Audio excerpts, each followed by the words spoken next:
Now, here's perhaps a more experiential approach. And this actually goes back a long way in my writings. I use the terms from ecology, actually, which are search time and handling time, which in biology are referring to the way a given creature deals with a given source of food. It's pretty easy for biology. Handling time is, other way around. Search time is the time and effort you have to spend actually to get the thing, to locate it in particular. Handling time has to do with actually acquiring and consuming it. And so all of it is energy lost relative to, and time, relative to the nutrient you get. If the creature is hard to digest, that's more handling time. If the creature is hard to kill, it's more handling time. If the creature is hard to process in any way, it needs to be chewed over and over and over again and processed through your stomach and then, coughed up and chewed some more before you really swallow it, that's more handling time. Right. Search time has everything to do with, okay, you start looking, how long is this going to take and what are your strategies for doing so and how much effort does this actually take? Search time is also very important because it has a lot to do with how predictable this stuff is. You may be interested to know that it's often easier for a predator to go after a fairly predictable prey, even if they're mobile, than it is for what you might think of as the less stressful situation, which is fruit eaters who are dealing with fruit that appear and disappear very rapidly during the whole growing season. Right. The latter is actually more risky than the former in many cases. Wow. So you see what I mean, though, about search time and handling time and how both of them are effort and both of them create sunk cost. Right. And that's a big deal because dice and things like them are exactly the same. Classically speaking, we're going to take our roll to hit. And if we go to some games that both of you and I know, and we need to know what to do, what do we have in mind? We got to know what to roll. Well, let's see. We're playing Cyberpunk, the original version. I've got the D10, and I've got my agility. And I've got my agility, and let's say it's 7. And I've got my plus for my guns, and I'm +2. Okay, so that's 9. 7 + 2. And then we're going to look on our play situation and ultimately decide that due to a wide variety of factors that I end up with a -1 on my 9. Okay, and believe me, we did like 7 different things until we finally summed to -1, and we said, okay, well, with my 9, okay, so I got an 8. And it so happens that dude over there that I'm shooting at, well, they've got their defense, their agility, they've got their dodge, they've got their this, they've got their, and we rack it all up, and fortunately it goes in my favor, and they end up with a 5. So I've got my 8, they've got their 5, we take the difference, that's +3 on my roll, I roll to my D10, and I add 3, and I check the target number. And if I roll that target number or above, I hit. So did you just see all the search time? Yeah. Knowing what I'm looking for. Now I roll, and now I got to look at this value. First of all, did I or didn't I hit? Second, now what? And in a given game, it varies. We can look at a particular game and say, by how much did I hit? Oh, that's a severe hit. Oh, that's a moderate hit. Oh, that's a slight hit. And then we go and see what that means. Or we have dice, for example, a handful of dice, and I roll 5 dice, and that's how well that I hit. Or we go and we look at that character's resistance or their defense or their soak or whatever, and we have to process that, and so on. So those are all handling time. So far, so good. Yeah. I think you can see in the history of role-playing that sometime around 1990-ish, search time collectively dropped radically across role-playing texts. Most people encountered this through the early White Wolf games, when the number on your sheet was freaking the number of dice. Wait, what? Right. What do you mean? The number on my sheet is the number of... That's what I roll? That's all? Don't I have to calculate a combat value from this and that first? That was amazing. That transition, I can tell you experientially, was just jaw-dropping. Suddenly that search time just went away. Yeah. And the modifications were themselves really not very hard. Yeah. So all of a sudden this intensive, you can even have range modifiers and things. They're just a lot easier now. They're not made of some other unit. So that's one thing. Now we deal with the dice themselves. And how do you, and I forgot to point out something. Part of handling time. I'm going to do damage in champions. Roll 96 and add them up. And also you have to look back over it another time and find all of the 6s, and that's 2 points of body, all the 1s, and that's 0 points of body, and everything else is 1 point of body. So tell me the stun, the total, and the body. Right. Now, after all these years of playing champions, I can total up a handful of rolled d6s like that.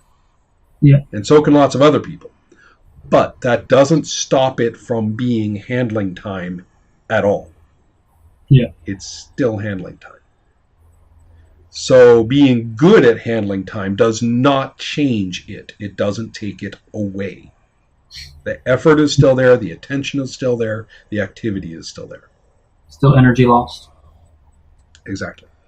So the interesting point then is, what benefit do we have to any of this? It is a cost. All of it is cost.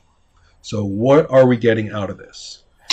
That goes back to what I was saying before. Is the bounce in the right place? And are the consequences of the bounce things that we like relative to what else is happening? Period. So that's one thing.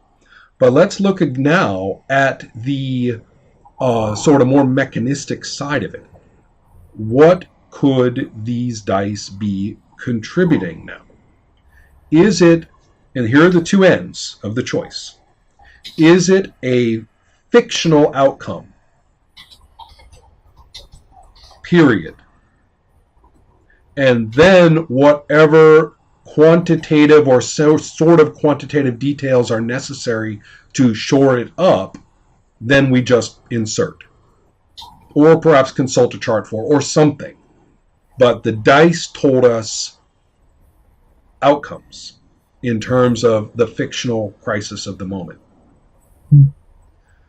The other way is the more quantitative or atomic way, which is that the dice affect quantities, small quantities, perhaps more than one. And once we look at the changes in the quantities on your sheet, now we see what its effect on your character's capabilities are. And you can proceed from there. So, in the long run, a bunch of the latter will result in a fictional outcome. Take enough hit points per hit and you will die. Right. That's different from having the dice say, oh, okay, with that level of hit, you die. With this level of hit, you go down injured. With this level of hit, you're hurt. So, or you're barely hurt. And in that second case, you could have quantitative effects. I'm not saying both one is quantitative and one is qualitative. I'm saying right. let's go ahead and have quantitative effects of that method. The dice tell you if you die, are severely hurt, or take a minor injury. Mm. in the outcome. And then we go over, and there are designated quantitative things you do on your sheet accordingly. Right. The other way, you do the things to the sheet first, and then maybe you check a metric. You say, well, I've taken 17 hits. Oh, well, I guess now I'm moderately wounded, because that's what the little boxes say on my sheet. You see how those are reversed? Yeah. What the dice told us was different. Both required processing. You could actually set them up so that the processing is exactly the same effort, but they're coming from different kind of conceptual directions. This tells you where you're at. This tells you what happened to your pieces. This tells you where you're at, so now we're going to write down what happens to your pieces. This tells you what happens to your pieces. Now we're going to find out where you're at. Right. So do you see now why it's silly to say, well, I like D10s and not D6s? Yeah. Because we have to be comparing the dice according to everything I just said. Even the one that I skated over the fastest in the beginning, which is where the fuck are they being rolled in the first place in terms of the developing fiction. Yeah. Now, so much more, of course, right? Let's stick with handling time just for a minute. Okay. Let's compare that early White Wolf system with Sorcerers. And the reason I bring this up is because that comparison is frequently referenced as if they are the same. In that form of White Wolf play, you're using D10s. Mm-hmm. And if I'm remembering correctly, you're going to be taking two of your attributes, your characteristics, and finding out what the total number of pips is, and that's the number of dice you roll. Yep. And the skill thingy you have tells you what your target number is. So you may have, say, a 6 or less. I forget if it's higher or lower. I don't care. Let's say you've got a 6 for this thing you're trying to do. And you total it up, and you've got 8 dice to roll, and you see how many of them succeed with that target number. That's your number of successes. So far, so good? Yep. To continue, the defender, because it's an opposed roll system, rolls, finds their number of defensive successes, subtract the defensive ones from the attack ones. If there are any left over, that's your degree of effect. Yeah. So do you see how many little steps there were? You have to check each die versus the target number, for example. Yeah. Now, let's take the Sorcerer system, which has many, many features in common with that. It's based more specifically off of Over the Edge.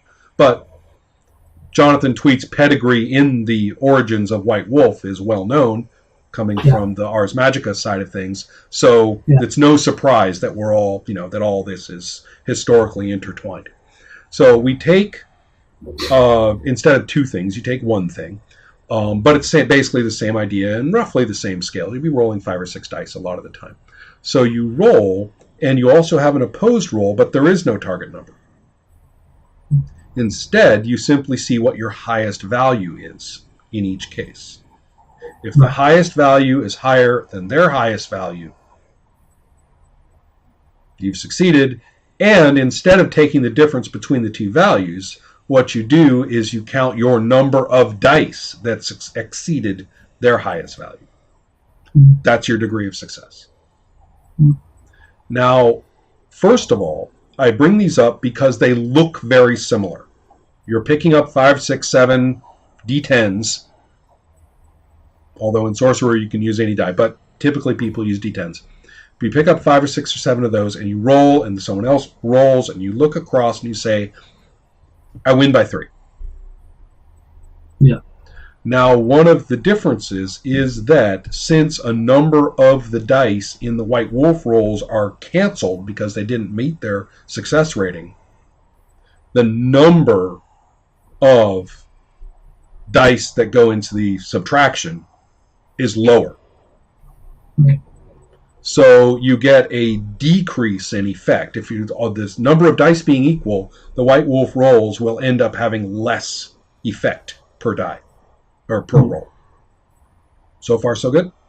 Mhm. And also, the degree of handling time is more, it's more laborious. There's more labor involved. Yeah. In Sorcerer, losing or adding a die of modification, therefore, ends up being a fairly even no no matter what the size of the roll, even if you have a lot more dice than the other person, a bonus or penalty die on either side actually is a discernible difference. So it's